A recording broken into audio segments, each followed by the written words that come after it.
everyone. Good day, good afternoon, or good evening, wherever you're watching from. The first ever global training of the Climate Reality Leadership Corps has started, and we are honored to bring you news on climate.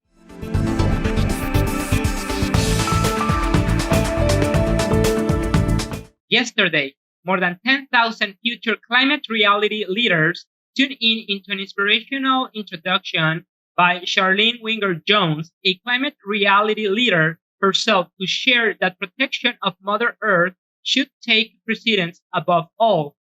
She said something very powerful that people often forget, and that is that we are all connected with nature, and what we do with nature is the same as what we do to ourselves. The main part of the live broadcast was the first of four presentations by Climate Reality Project founder and chairman, former U.S. Vice President Al Gore. Mr. Gore showed different devastations happening in different parts of the world caused by climate change. Today, we are fortunate to have with us Nazrin Castro, the new manager of the Philippine branch. Let's welcome her. Hello, Nazrin. Thank you very much for accepting this interview with the ECOS at eConnect. You're always welcome, Eric. And thanks for also having me on the ECOS, and congratulations on this channel. Thank you very much, Nazrin. We appreciate it. Now, today you are a manager of a branch of one of the most important organizations around the world. Tell us, what motivated you to be part of it? Yes, the Climate Reality Project is indeed one of the most crucial organizations today to solve the global climate crisis. Its robust network of climate reality leaders coming from diverse backgrounds and fields of expertise has the power to elevate climate action, especially with regard to renewable energy and sustainable development. To be selected as the manager of its Philippine branch is both an honor and a challenge for me, especially in this time of health and climate emergencies. Perhaps my personal values and a decade of experience working in the development sector have enabled me to face and never back out from any challenges. As a Christian, I believe that I am placed where I am for a purpose. I'd like to consider myself as a true achiever for God and country. Back in my college years at the De La Salle University, Manila, where I graduated in 2008, I am already interested to research and write about sustainability and environmental conservation and protection. Even in my first job in a corporate setting, I handled accounts on power and energy and even solid waste management. All these equipped me with the knowledge, tools, experience, and even networks to guide and help me as I pursue my career. I ventured into public service in 2013, working for the Anti-Terrorism Council Program Management Center and more recently in the Climate Change Commission. I handled policies and programs, especially in our axis of climate finance for the country. Over these years, I have been fortunate to be part of the Philippine delegation in climate talks here and abroad, as well as being able to advise local communities and organizations in developing climate finance proposals. A more personal motivation of mine is really my family. I have younger sisters who will inherit the earth and the country that we live in today. I know you will relate with me on this, Eric, because of Mara and your three kids. But I just want my family, your family, all families to enjoy the same experience as we do or more. Maybe a walk in the park, a safe space to bike or stroll around, a swim in our beaches, fresh air, clean air, and a healthy environment. All these things. Yeah, that is so true. We have to continue to fight for our present generations, our children, and the future generations that are to come. Now, will you tell us where are you from originally and where are you based now? I am based in Manila. I was born and raised in Las Piñas, considered one of the cleanest and greenest cities in the country. I have never been there, but I wish I could go and bring my family along so we can enjoy this great place. Now, the Climate Reality Leadership Training Corps is having the largest training online in its history. How do you think this is going to help people to fight against climate change in the Philippines? Many Filipinos, especially youth and community leaders, have always been interested to join this program. We were fortunate to have Al Gore and his team host one in Manila in 2016. But outside our country, it's a challenge for many of our fellow Filipinos due to financial constraints. This Global Training 2020, which will be conducted entirely online, is really a welcome setup for us Filipinos. And we really showed our interest and passion for climate action by having 802 Pinoy applicants, the second highest from any country outside the United States. Through this virtual training, we were able to reach more people, especially from developing countries that are also considered highly vulnerable nations. Ever since Yolanda, many countries have looked up to the Philippines for climate leadership. Our voice has pushed for climate ambition, and we experienced that when we led the Global Alliance of Climate Vulnerable Forum to push for the inclusion of 1.5 degrees Celsius goal in the Paris Agreement. The training for me is a toolbox for Filipino trainees to spur climate action on the ground. They will learn from scientists, experts, and gain access to the different knowledge resources even after the training. More importantly, they will get to meet the most diverse but like minded people in the country and around the world, where they can develop and pursue different climate initiatives together. Beyond learning about the science and current initiatives in addressing climate change, I also hope they develop the confidence in leading their own climate initiatives within their community. It is indeed a big challenge, and congratulations for being part of this experience. What, talking more about the training itself in general, what are your personal expectations about it? The Climate Reality Project organizers didn't really expect the number of applicants around the world at around 10,000 interested climate leaders. As this will also be the first ever virtual training, this will be a learning experience for all of us as we adapted the new normal because of the pandemic. Nevertheless, I expect the full commitment of our Filipino trainees to complete the minimum of 14 training hours or more in the span of 9 days.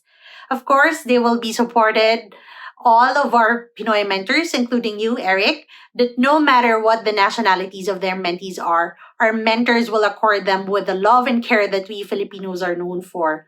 I hope you keep inspiring your mentees even after the training and make them realize that what we are doing is for the bigger purpose of effecting positive changes in our country and global systems for the sake of our environment, humanity, and planet. Yes, that's right. I'm actually a mentor, and I'm glad and honored to be a part of this experience. Now, tell us, what has been your biggest challenge in fighting climate change in the Philippines? I believe there are three major hurdles in addressing climate change. First is funding.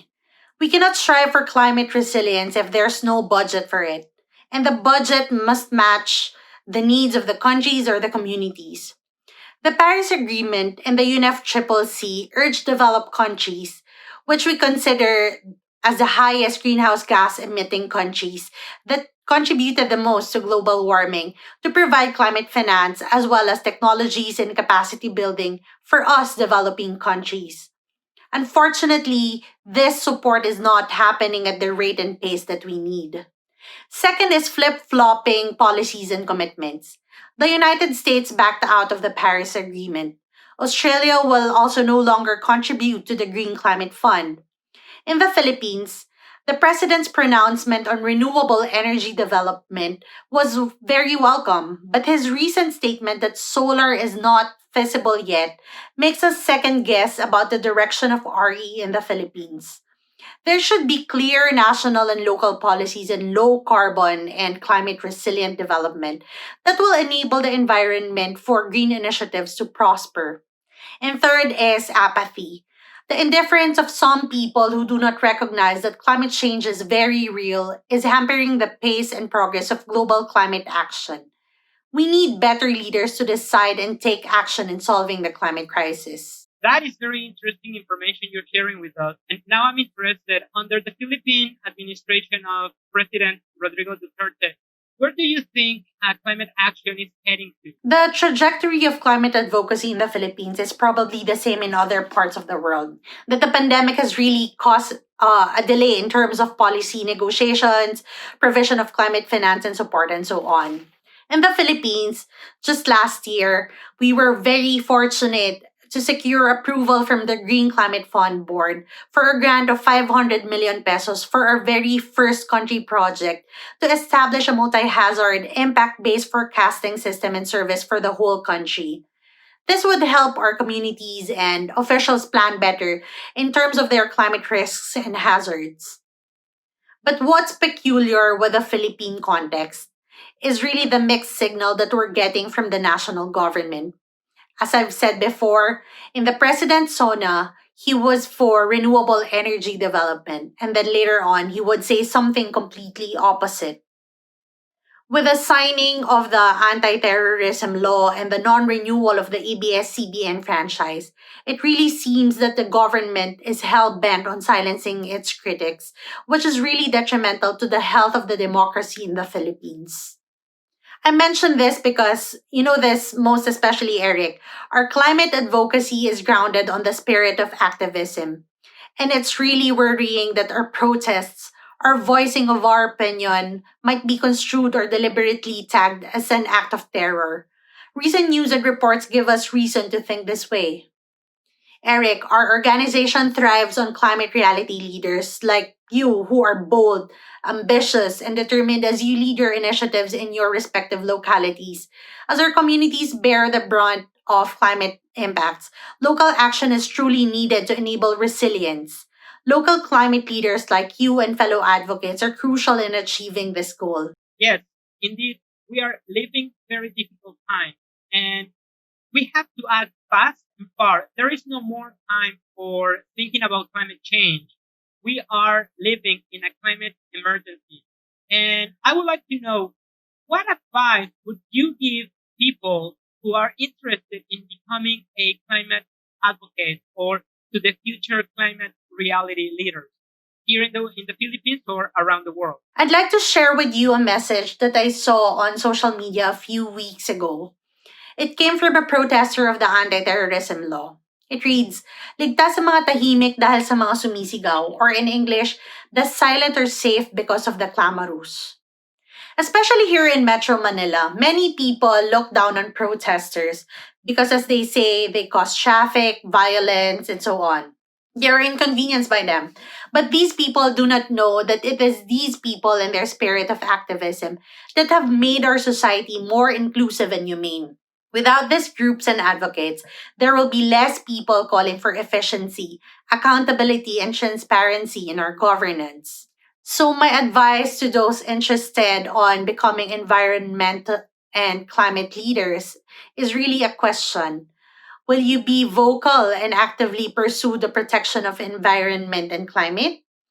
Or will you stay silent and let others do the work of making our country and the world a better place? Nazrin, thank you very much for sharing that. Those words have great impact. And I hope that people who are watching this get to understand more about the movement and they take away a lot of information. We could continue talking more about this topic, but for now, Nasrin, we have to thank you for your time and thank you for granting us with this interview with the ECOS here at eConnect. Thank you too, Eric, and good luck to us tomorrow for the Climate Realities Global Training, which will train a new batch of climate reality leaders who will help advance climate action around the world. Allow me also to invite all your listeners to connect with us on social media. Just search the Climate Reality Project Philippines. Thank you again and see you soon.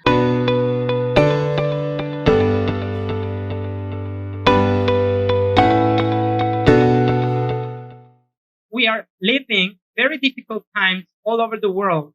And I just want to leave you with this thought. Are we a society that is just, that has equity, that is inclusive and respects all different groups around us? Think about it. I'll see you in the next episode. My name is Eric Vasquez and you were watching eConnect.